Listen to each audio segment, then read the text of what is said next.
Thank you for tuning in to Mr. Cliff's Toy Shop. On today's review, we take a look at the Storm Collectibles Golden Axe Death Adder. Today I'll be reviewing this figure in the following categories: accessories, articulation, design, is it essential to your collection, functionality, and price. Once all scores are totaled, I'll give you my opinion if this figure is a pass or a purchase. So for accessories, let's go through what's included. So let's go ahead and start with the hands. We get 4 pair of hands in totals, and I'm usually a fan of the hands that come with Storm Collectibles. You can see the grooves for the nails. You see some lines on the fingers, and if you turn around, you get some continued lines on the hands. You can see the vein work, bone structure such as the knuckles. Storm Collectible usually does not disappoint with hands. Now, I'm very happy that they decided to give us this additional head sculpt. They did not have to, but I think a figure for this price, we should get 2 head sculpts.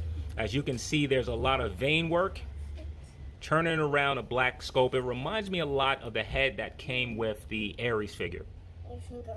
And moving on to my favorite accessory coming with this figure will be this axe. It is absolutely gorgeous. Painted in a silver and gold. You can see some dry brushing. Really done exceptionally well. It's also a very hard plastic, so you don't have to worry about it bending or warping. So I think Storm Collectible could have been more creative when it came to the accessories. Not to say what we got isn't enough, but some additional accessories would have been great. There's a character in the game that looks just like Death Adder, however has a more rounded head. They could have included that. Also, Death Adder has 2 power moves in the game. One to where lightning comes down and sort of flashes across the board. The other where he punches the floor and some yellow lightning effects rush out. Those would have been cool accessories to have. There's also some other renditions of this character, some that has a cape, others that have a shield. I wish we would have gotten another weapon. So for overall accessories, I'm going to give Death Adder a 7 out of 10. So for articulation, I don't think we're going to get a lot. So the head, it looks up, but it doesn't stay up. So really, you don't get much movement there. He's able to bury his own head. Does turn, you get a good amount of pivot. The arm kicks way out to the side. Does rotate a full 360. Not sure if there's an upper bicep cut. As you can see, the arm is a silicone joint, singular piece. The elbow does bend in that much, single jointed. You do have rotation at the wrist, and it's on a ball peg, so it turns in any direction you need it to. The torso is a singular piece made out of silicone. It does flex forward about that much, backwards that much. It does rotate, and you get a little bit of pivot. The leg is able to kick up about that much, backwards that much. You do have rotation. Next point of rotation, there is no next point. So let's go ahead down to the foot. The foot is able to kick down that much, forward that much. Good amount of pivot in and out. You also have toe articulation, which is pretty tight. The knees are, woo, believe that's double jointed, bending in about that much. So for articulation, I can't say that I'm surprised. The head is limited, the arms are limited, the torso is limited. The legs move fantastic. So for overall articulation, I'm going to give Death Adder a 6 out of 10. So for design, let's talk about it. This is a bit of a controversy as the body is done in silicone. Now, I am a fan of the silicone base. I prefer some figures to be this way, usually in 1/6 scale, not so much in 1/12 scale. But you have to admit, having the structure not broken up, not having joint shown, this looks fantastic. I really want to focus on the body for a moment. Storm Collectible did a fantastic job with the paint. Really like the skin tone. There's some shadowing that you can see, or shading, which is done in a very subtle red, which really works with his armor bits. Coming to the arms, I really like the vein work, and if you look, it's different. To the side here, the vein is a lot slimmer. Here, it is much thicker, and then you have some more veins just running all the way down. Really looks fantastic. Looking at the definition on the leg, it looks proportionate. You still have vein work here. And now to focus on the armor bits, you can see the subtle dry brushing of gray, which looks really good. The black, Not sure if this is a miss area here where you have some black, but it's not really noticeable, as you can see it's supposed to illustrate that he has some wear to this. Coming to the back, all looks good. They made sure to continue with the vein work and definition. And now coming to the head, which I really like. Just want to show the face for a moment. I think that this was so cool that they decided to have the helmet removable. The yellow eyes really stand out. If I can zoom in just a little bit, there's actually hints of red painted around the yellow, which really looks great. So let's go ahead and put the helmet back on. So there are several renditions of Death Adder. For this one that Storm Collectible did, they knocked this out of the park. So for overall design, I'm going to give this figure a 10 out of 10. So is Death Adder essential to your collection? Well, I don't have a lot of history to dig up on this particular character, with the exception to he is the main protagonist, the Golden Axe, appearing in a number of the series, even having a game named after him, Golden Axe Revenge of Death Adder. He is the main bad guy of the franchise, your Skeletor, your Mumra, etc. Now, if you're looking to purchase a Death Adder figure, do you have other options? So as far as I can tell, Storm Collectible is the only company that has officially produced Golden Axe figures. Now they have done a few variants of Death Adder, this being the first one that they released, with two other versions that are con exclusives. One that I have my eye on. I have to really think if I want to pick up another Death Adder. So as far as being essential to your collection, I'm going to give Death Adder a 10 out of 10. So for functionality, let's start with the stand test. You can see that he stands perfectly fine on his own.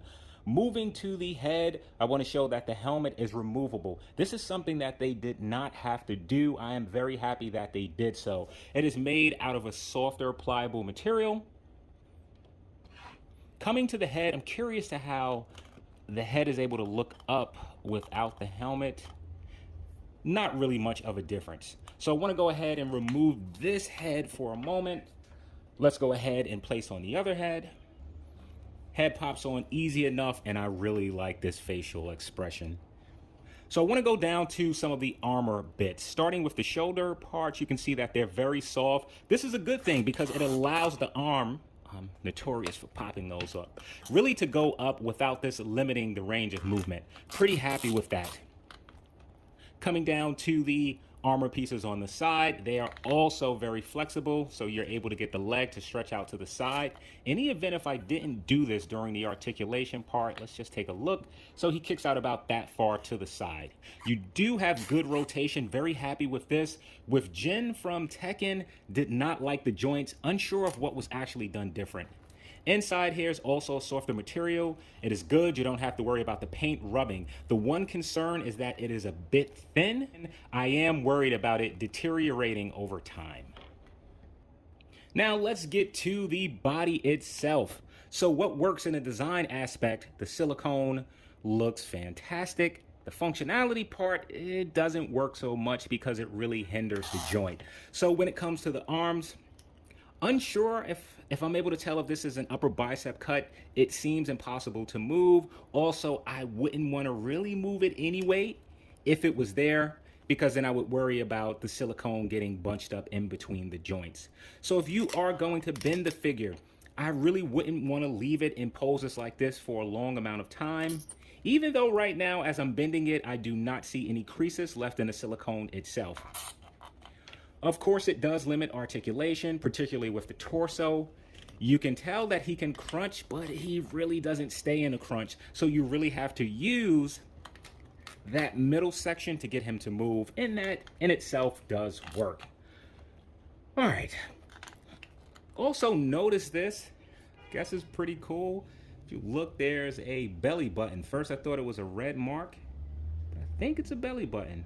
Maybe it is a red mark. It is both. It is actually a belly button right there, and underneath it is a red mark. I'm unsure if it came from this. I seem to see that red mark the moment that I open the figure. So, all right, so let's go ahead and swap out the hands. We'll just exchange this one. Pop the weapon wielding hand on. And we're gonna put this in. This is pretty large. I think I wanna try to get him to, exactly, that's what I was going for. So depending where you hold it, it is a bit loose. Zoom out for a moment. Though he can still hold it, when you get about, yeah, it's a bit loose. I want to see if there's another hand that holds it just a bit tighter. So with the exception of the right hand holding it, no, this is what you're going to get. I mean, it's not bad. It works. He's able to hold it. It doesn't weigh the figure down. It's fine. So for functionality, the few accessories that come with him work well with the figure. The challenges is the silicone body that takes away some articulation. So I'll be deducting some points on the arms as well as the torso because they can't move how they should. So for overall functionality, I'll be giving Death Adder a 6 out of 10. So for pricing, Death Adder comes in at $120. That's before taxes. That is before shipping. I didn't pay for shipping, so add in taxes, you're looking about $132. So is Death Adder worth the price of admission? Well, let's see what we get. In terms of accessories, we really don't get much. I absolutely love the additional head sculpt that they included. Very nice touch. I do like the weapon. The axe is perhaps my favorite accessory that comes with this figure. It is exceptionally done. I do wish that we would have gotten some additional accessories. Effect pieces, a shield, a cape, something additional, particularly for this price point. So this figure is pretty light in terms of accessories. I think where we see the price increase is, of course, the size of the figure, also the silicone sculpt that we get. So for pricing, I'm going to give Death Adder an 8 out of 10. That should give Death Adder an overall cliff score of... So now is this figure a pass or a purchase? If you are collecting the Golden Axe line from Storm Collectibles, you need a main villain. You absolutely need this figure. He is absolutely a purchase, and he's going to look fantastic standing on your shelf next to your other Storm collectible figures. Let's remove the axe, set him back, and bring some other figures out to take a look at scale. I always like to start the figures out by themselves. Let's throw in Marvel Select Destroyer. And this Destroyer is a large figure. This just shows you how big Death Adder is. Let's throw in Marvel Select Titanium Man, which I'm considering reviewing.